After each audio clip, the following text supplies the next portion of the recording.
The 1956 film Invasion of the Body Snatchers is directed by Don Siegel, who is a well-respected filmmaker in the genre of thrillers and crime. Although the film was shot within mere 24 days with a budget of $4,000, the film is a successful sci-fi thriller that's well regarded by both the public and professionals. The director used multiple techniques of cinematography and mise-en-scène to express the fear and insecurity the human society feels towards an unfamiliar world and its people. First of all, let's take a look at the lighting and its function in the film. In the earlier scenes of the film, high-key lighting is the most common. Lighting is peaceful and actor looks beautiful in this comfortable scene. Look at that, and this, and that. The town still doesn't know about the disaster that's gonna happen very soon. The lighting actually marks the transition between each stages of Pod's invasion. Now let's take a look at the lighting in this set. Dark, gloomy. This type of low-key lighting is used when Kevin McCarthy is trying to save her girlfriend from an unknown danger. He is placed in a very dark room with a lot of closets and drawers all around him. The low-key lighting creates a lot of shadows in both the environment and the actor's face. The shadows suggest hidden dangers. This goes back to the main theme of the film, the insecurity our protagonist feels towards an unfamiliar world. Now let's take a look at the climax of the film, when Dana Winter wakes up as a pod person. Again, low-key lighting. This is a strong shadow on Dana Winter's face. She doesn't look like the beautiful, gentle lady we're familiar with. And the shadow and contrast on our protagonist's face is even stronger, showing his fear for the woman she loves and trusts so much, who just became unfamiliar to him. Another thing that's very interesting to me in this scene is the contrast between Dana Winter and Kevin McCarthy. While both of them have modern dirt on their face, Dana still looks flawless, but Kevin looks miserable and terrified. The contrast between their makeup marks the difference between a pod person and a normal human being. One is full of emotions while the pod person looks more like an object, a robot without any feelings. In horror films, why do we find creepy men, women, and babies more scary than monster or predator animals? They're scary because they look like human, but they're not. The director and cinematographer has done an excellent job with the camera to show that kind of fear. First, let's talk about the framing. In earlier parts of the film, the peacefulness of the town is conveyed through comfortable, medium shots where people are placed in the center of the frame, talking and behaving, just like another normal day in a peaceful town. However, as the pods infiltrate the town's population, the director shows one of the earliest transformed men in much wider shots. Look at that. Can you really see his facial expressions?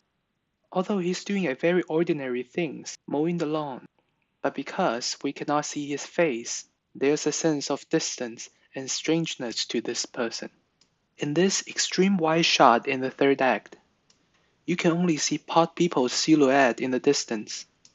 Not only the facial expressions is gone, now you can hardly tell if they're human or not. The director wants to emphasize our protagonist's fear towards these pod people as they're no longer human beings. They actually look more like aliens or monsters from other sci-fi or horror films. The only real point of view shot is in the scene of Dana Winter's transformation.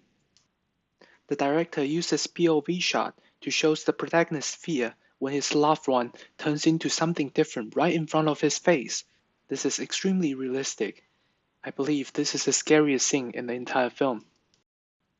Now let's talk about the setting and props in this film. Compared with other films in the genre of sci-fi and thrillers, there aren't any big head aliens, advanced technology, or crazy scientists, and it's not set up on an alien planet or a fantasy world. Everything is taking place in this quiet normal town in California, which makes it more realistic. Street, train station, ordinary homes. What's more, when our protagonists discover the pods, it's in someone's backyard, and this is suggesting that, yes, this is the town you live in for your whole life, but something is not right. Look at this scene. It's set up in the living room of a household. It looks like ordinary family meeting, except it's not. The pod people are actually discussing how to destroy the humanity. Shall I put this in her room? Yes, in her playpen. Wouldn't that give you goosebumps? And again, the director is trying to show you the fear and insecurity that humanity feels towards a world that looks the same, but actually does not belong to humanity. And all these settings feel realistic and more believable. The sense of realism is also shown in the props. The charged object, the alien pod, looks like one giant vegetable, and they're grown and harvested in farms and fields, bringing them closer to life. Another charged object in the film is the telephone. It's Kevin's only way to communicate with the outside world, a world he's familiar with, a human world, and even that is cut off. The dolly shot pushing the camera into the telephone symbolizes our protagonist's isolation from a normal human society. Again, the director is trying to show us Kevin's desperation in this strange world and among these strange people. Even though the entire film is shot within 24 days, the costume and makeups are excellent. Take a look at this contrast of Kevin's appearance before and after the invasion of pods. Well, at least they called before we ordered dinner. He's not only physically tortured by the lack of sleep, his mind is challenged by the fact that people you used to trust and love are no longer trustworthy. The makeups and costume puts more emphasis on the transformation. Since we're talking about the actors, let's talk about blocking. In the scene where Kevin is observing the town through the window in his office, the town looks peaceful and uneventful as always. However, a few minutes later, the gathering shows that that's not actually the case. The town is completely transformed. Our protagonists are really scared. This is the director using the crowd, the gathering, to tell you that really strange things are happening right under your nose, and you might not even know about it. Last, I want to talk about the genre of this film. The film can be easily put under the categories of sci-fi and thriller. The fast-paced editing,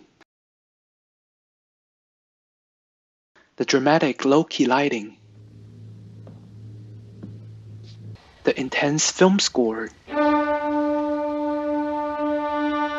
and the variety of camera angles and camera movements.